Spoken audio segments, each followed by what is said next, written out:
Muy buenas, este fin de semana también tenemos Fórmula 1, en este caso en Qatar, y es un circuito que es la primera vez que tenemos Fórmula 1 allí, entonces va a ser especialmente interesante hacer este análisis, que lo vamos a dividir como siempre en tres. Hoy vamos a analizar las principales características que tiene, cómo se compara un poco con los otros circuitos, mañana veremos cómo es el pilotaje curva por curva, que como digo es especialmente interesante porque nunca hemos visto la Fórmula 1 aquí, y pasado mañana, justo antes del Gran Premio, veremos los reglajes, es decir, cómo se haría un setup de un Fórmula 1 en un circuito como este para adaptarlo, para controlar por supuesto también el tema de la degradación, que va a ser muy importante, ya os lo adelanto. Entonces bueno, con esto pretendemos hacer un análisis completo a este nuevo circuito, así que no olvidéis suscribiros si no lo habéis hecho ya para no perderos los dos siguientes vídeos también. Además, todo esto lo vamos a hacer por supuesto con los datos de telemetría basados en una simulación, por supuesto, para que pongáis todo en contexto mucho mejor, ¿de acuerdo? Es decir, vamos a ver algunos gráficos fundamentales para que entendáis mejor este circuito. En cualquier caso, empezando por la longitud del trazado en sí, vamos a tener en total 57 vueltas, es decir, tenemos un circuito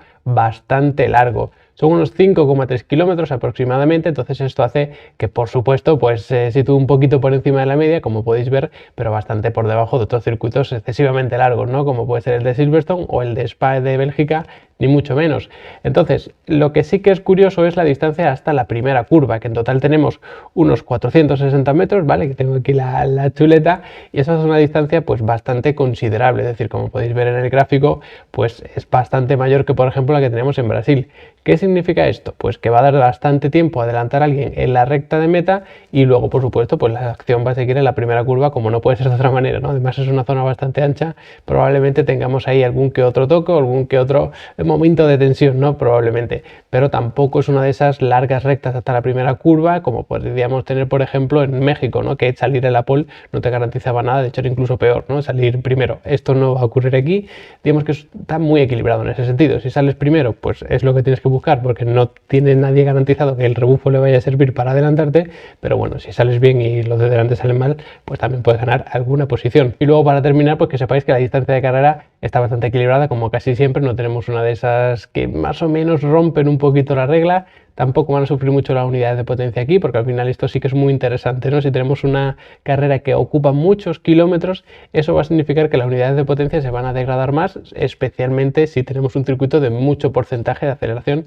que no es exactamente lo que tenemos aquí. De hecho, lo podemos ver con los datos. Como veis, pues este es el dashboard básico del pilotaje, el que os enseño siempre, que bueno, ya sabéis que la forma es más o menos aproximada por los datos de simulación, pero que bueno, que sí que podemos sacar algunas conclusiones. Aquí tenemos la velocidad, las marchas, las revoluciones por minuto del motor, el acelerador, freno y giro de volante. ¿Y qué nos llama la atención en este gráfico verde, que es el del acelerador? Porque hay muy pocos tramos de mantenerlo a fondo. Aquí, por ejemplo, sí que tenemos un tramo más o menos importante, podríamos decir, que es pues cuando vemos el throttle al 100, el acelerador al 100, pero luego aquí apenas se llega al 100% en algunos casos, incluso hay que dudar un poquito, hay que salir de las curvas con mucho cuidado, por eso pasamos tanto tiempo sin apretar el acelerador a fondo, porque tenemos curvas muy largas, aunque ahora hablaremos de ella. También nos encontramos aquí un pequeño tramo, aquí otro, pero no son largas rectas, ni mucho menos. De hecho, como veis, estamos constantemente levantando el pedal del acelerador, poniéndolo a cero para trazar alguna de las curvas. Y luego la recta de meta, pues sí que es medianamente importante, pero está lejos de otras super rectas de meta, ¿no? Podríamos llamarlas así, como podría ser incluso en el caso de Brasil o en México, que era todavía más exagerada. ¿Y por qué nos ocurre esto? Pues por las 16 curvas que tenemos en este circuito, que además no solo es que sean bastantes, ¿no? No es nada descabellado, pero sí que son bastantes, pero a eso hay que añadirle que son además curvas muy largas, de pasar muchos metros ahí, entonces eso dificulta todavía más la labor del acelerador, o digamos que le pone más complicado todavía pasar mucho tiempo acelerando a fondo. Como veis, pues el ratio de curvas, como era de esperar también, pues está bastante bajo, es decir, esta cantidad de curvas por kilómetro de circuito, pues está bastante por debajo de la media, porque tenemos menos curvas de lo habitual y una longitud mayor de la habitual. Entonces, 16 curvas en 5,3 y pico kilómetros de circuito, pues no es nada descabellado, por eso se sitúa en esta densidad de curvas por debajo de la media. Pero insisto, no solo es importante cuántas curvas por kilómetro de circuito tenemos, sino cuánto ocupan esa curva, porque en este caso es especialmente interesante. Luego, pues está además muy mal equilibrado en cuanto a curvas izquierda y derecha. Tenemos 10 curvas a derecha, además de muchísima velocidad, y luego solamente 6 a izquierda, que bueno, a lo mejor no te parece muy descabellado, pero sobre todo mañana cuando veamos el pilotaje vais a entender por qué sufren tanto el lado izquierdo del coche, ¿no? Cuando tienes mucha curva a la derecha, pues es el lado exterior, en este caso sería el izquierdo, el que sufre más. De hecho, con los datos se puede ver claramente. Aquí en el gráfico del giro de volante, pues veis claramente que tenemos hacia abajo varios picos importantes. Tenemos aquí uno, aquí otro y aquí otro. Pero más allá de eso, pues bueno, podemos mencionar por ejemplo esta curva, pero estas son curvas de muy baja velocidad y son a izquierda. Todos los picos que tenemos hacia arriba, o picos, o digamos que montañas, ¿no? Hacia arriba, son las curvas a derecha y como veis tenemos muchísimas más.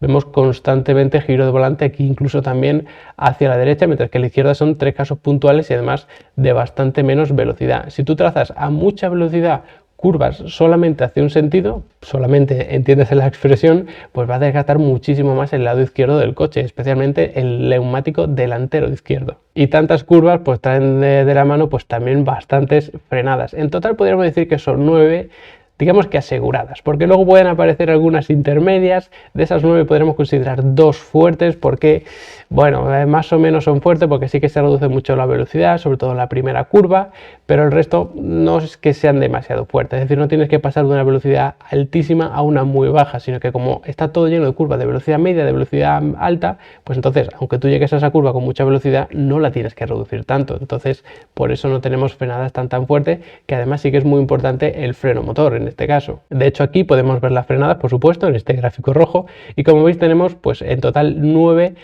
montañas hacia arriba importantes, ¿no? 1, 2 aquí al principio, luego aquí acumulamos 4 y luego aquí otras 3, ¿de acuerdo? En total son 9 y como digo son 9 que son fijas, es decir, la frenada más fuerte es la de la primera curva porque sí que se reduce mucho la velocidad. Luego aquí podríamos considerar que también, porque este es el punto de menor velocidad del circuito, entonces por eso podemos considerar una frenada fuerte porque se reduce mucho la velocidad, pero es verdad que tampoco la encaramos con muchísima velocidad. Entonces sí que es una frenada fuerte, pero no es tan importante, por ejemplo, como la primera o como la que nos podemos encontrar en otro circuito del calendario.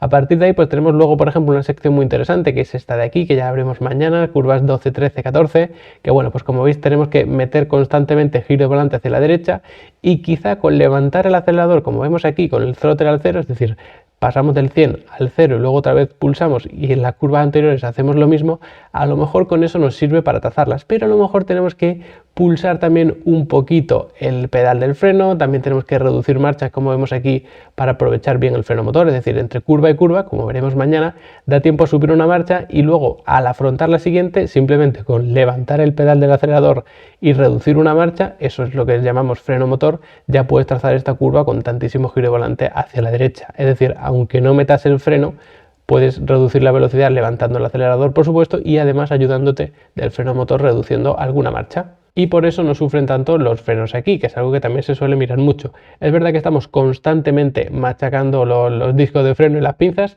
pero no hay frenadas muy fuertes que se lleguen a sobrecalentar. Entonces, si tienes un problema de refrigeración en poco tiempo, digámoslo así, puede que sí que tengas un problema con los frenos.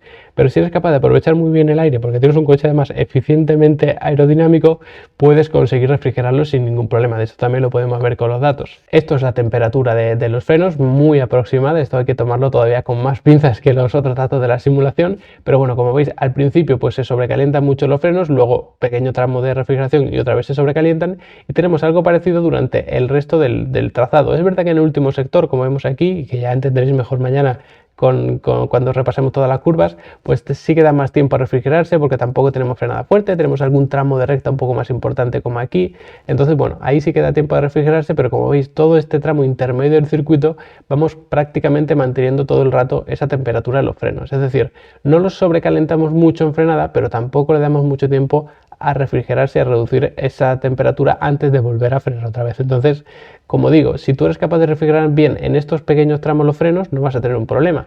Pero si tú necesitas mucha velocidad para refrigerar los frenos, entonces sí que puedes encontrarte con algún problema en esa refrigeración. Y ya para terminar podríamos hablar de los neumáticos. Aquí lo más importante pues son las altísimas fuerzas laterales que tenemos. Estamos constantemente con una carga lateral altísima. ¿Qué provoca eso? Pues un estrés también muy elevado en los neumáticos por ese estrés lateral. En este caso no tenemos frenadas fuertes ni tampoco tramos de mucha tracción, es decir, que bajemos mucho la velocidad y tengamos que subirla rápidamente, que eso también provocaría el estrés pero longitudinal, pero estamos constantemente con el volante girado, en este caso además hacia la derecha y durante muchos metros con mucha velocidad. Eso provoca que el estrés del neumático delantero izquierdo pues sea altísimo y que va a ser un auténtico quebradero de cabeza para los ingenieros. Eso sí, el agarre del neumático, lo que conocemos como grip, pues es medio, es decir, más o menos te puede ayudar, pero si tuviésemos más agarre, pues sería de agradecer, porque en circuitos así, cuanto más sobrado, entre comillas, vaya el neumático, pues menos se va a estresar, menos se va a sobrecalentar, menos se va a degradar al fin y al cabo. En este caso, pues tenemos un agarre medio y además en la abrasión del asfalto es bastante alta, no es una locura, pero sí que es bastante alta. Entonces, si a eso le sumamos el tremendo estrés que vamos a sufrir aquí por esas cargas laterales, pues evidentemente Pirelli no le ha quedado otra que traer la gama más dura de neumáticos. Ojo, porque aún así, si tenemos altas temperaturas, si tenemos además suciedad en el propio asfalto, que lo que hace es que los coches deslicen más, eso va a disparar el desgaste y vamos a tener un problema bastante serio en cuanto a la degradación. Veremos si se puede jugar con una única parada. Quizá los que salgan con el neumático medio sí, pero si sales con el neumático blando, porque estás obligado al pasar con él a la Q3, sobre todo los que estén en la posición, pues a lo mejor entre el quinto y el décimo más o menos, pues estos sí que van a tener un problema. También interesante, por ejemplo, Checo Pérez, con unas veces ha podido pasar a Q3 con el medio, otras veces ha tenido que montar el blando, pues ojo, porque esto puede condenar bastante su carrera si se ve obligado, por supuesto, a pasar a Q3 con el blando. Así que bueno, con esto concluiría lo que es un análisis de las características fundamentales de este circuito de Qatar. Eso sí, en Level Up Academy tenéis un curso dedicado a análisis de circuito en los que os explico todos estos conceptos con mucho más detalle para que los entendáis mejor, para que podáis vosotros sacar vuestras conclusiones antes de cualquier gran premio, cualquier carrera que vosotros tengáis, que queráis analizar para un piloto, lo que sea. Ya sabéis que ahí en Level Up Academy pues tenéis todo eso, ¿no? Que está pensado para aficionados, pero también para sim racers, para pilotos en circuito real, para futuros ingenieros, para periodistas y demás. Así que no olvidéis echarle un vistazo a Level Up Academy. Si ya estáis apuntados, pues recomendárselo a vuestros amigos y nada, recomendaros también a todos que os suscribáis al canal, porque mañana subiremos el análisis del pilotaje aquí en el circuito internacional de Losail.